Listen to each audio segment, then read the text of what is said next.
Hi, I'm Maria and I'm going to be doing a presentation on toxoplasmosis. So a brief introduction to toxoplasmosis is that it is an infection caused by a single-celled protozoan parasite called Toxoplasma gondii. There are 15 strains in total of the Toxoplasma gondii, but there are three main strains that cause the most infections, and that would be type 1, type 2, type 3. Type 2 and 3 are the most common, type 2 being for humans and type 3 being for animals. And the image on the bottom is what Toxoplasma gondii would look from a microscope. So Toxoplasma gondii is an obligate intercellular protozoan parasite that infects most species of warm-blooded animals and has cats and livestock as its host and has mice as its intermediate host. And I also have the taxonomy for Toxoplasma gondii from the domain Eukarya to its species. And then I also have the internal instructions of Toxoplasma gondii on the image on my right. So the history of toxoplasmosis, Charles Nicole and Louis Mensal first identified it in 1908. In 1923 was the first recorded case of a baby contracting the disease from the womb. In 1960, cats were found to be the most common host for toxoplasmosis. And in 1980, toxoplasmosis was determined to be a major cause of death in immunocompromised patients. So the life cycle for Toxoplasma gondii has three life stages: sporocyte, radiocyte, and tachyocytes. So sporocytes are combined of tachyocytes and radiocytes, while tachyocytes are a form of rapidly reproducing Toxoplasma gondii, and the radiocytes are the form that slowly reproduces and is contained within a tissue cyst. So what happens is that sporocytes infect epithelial cells in the gut of cats or livestock, and then the sporocytes differentiate into tachyocytes, and then the tachyocytes infect any and every cell that it can. And then this is where the disease occurs. This is where toxoplasmosis happens during the tachyocyte stage. And then those tachyocytes are differentiated into radiocytes, and the radiocytes can attach to brain, muscle, or liver tissue, and they persist throughout the host's life. So some sources of transmission are cat or livestock feces, and this is the most common one. So what happens is that the cat secretes oocysts, and then through the oocyst, transmission occurs. And oocysts just are the result of the first life stage in the life cycle, which is sporocyte. And the transmission can happen through either cleaning out a cat's litter box, or even contamination of food, water, or utensils used in consumption. And so it's through oral transmission, which ties into our second source, which is undercooked meat.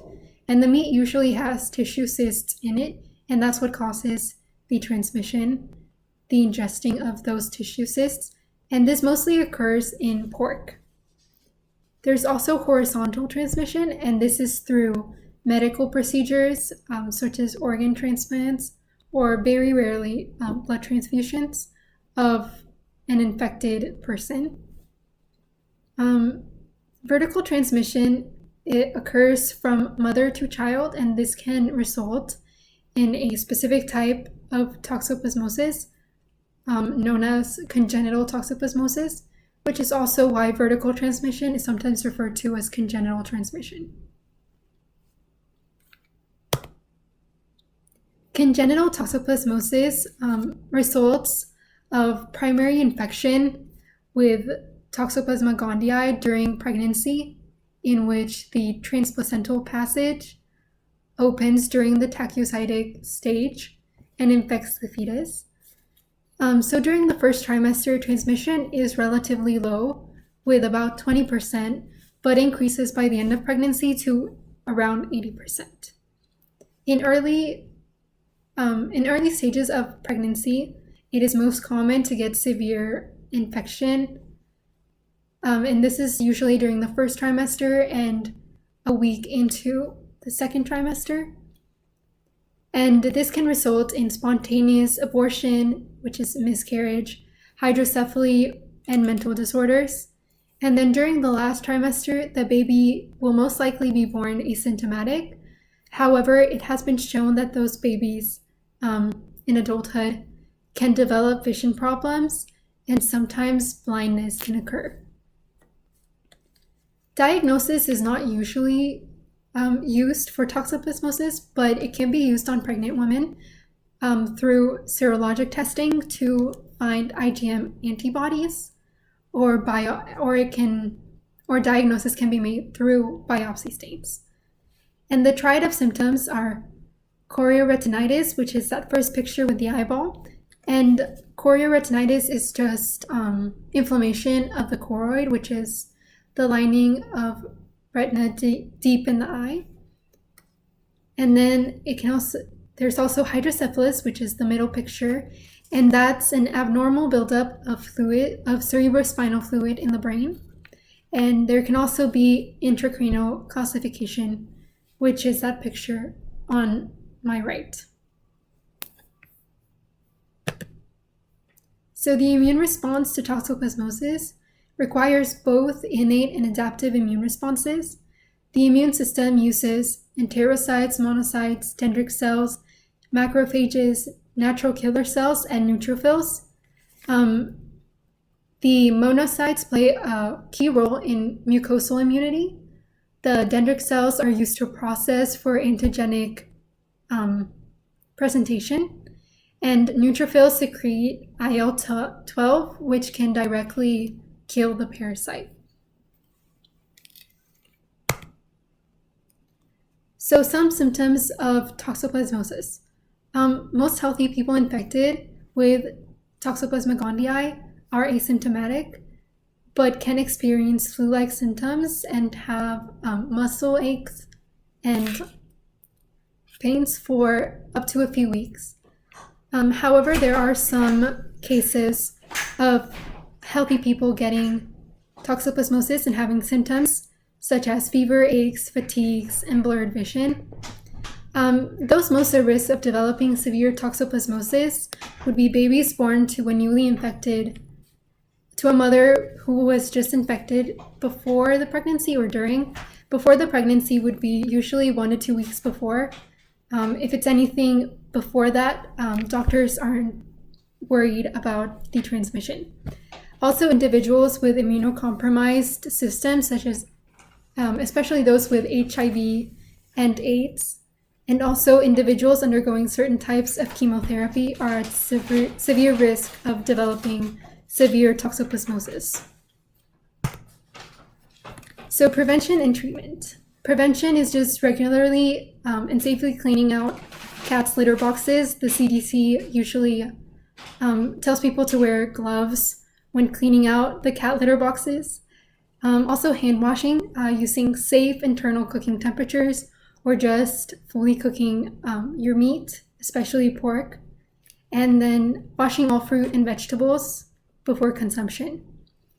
For treatment, there's no vaccine available at the moment for toxoplasmosis, since most of the people contracting it are asymptomatic. However, for severe cases, there is antibiotics and folic acid supplements that can be prescribed to you by a physician. Okay, and then some toxoplasmosis statistics. This quote is from the CDC that more than 40 million men, women, and children in the US carry the Toxoplasma parasite, but very few have symptoms because the immune system prevents it from causing illness. Up to 50% of the global population has been infected, 11% of the US population has been infected, and 90% are asymptomatic. The Toxoplasma gondii parasite primarily is in places with warmer climate and areas that are less developed. And toxoplasmosis is the second leading cause of foodborne illness related to death and hospitalization each year. And there have been some studies that have found schizophrenia to be related to toxoplasmosis. So toxoplasmosis could be, one of its potential causes could be schizophrenia. And that's it. Thank you.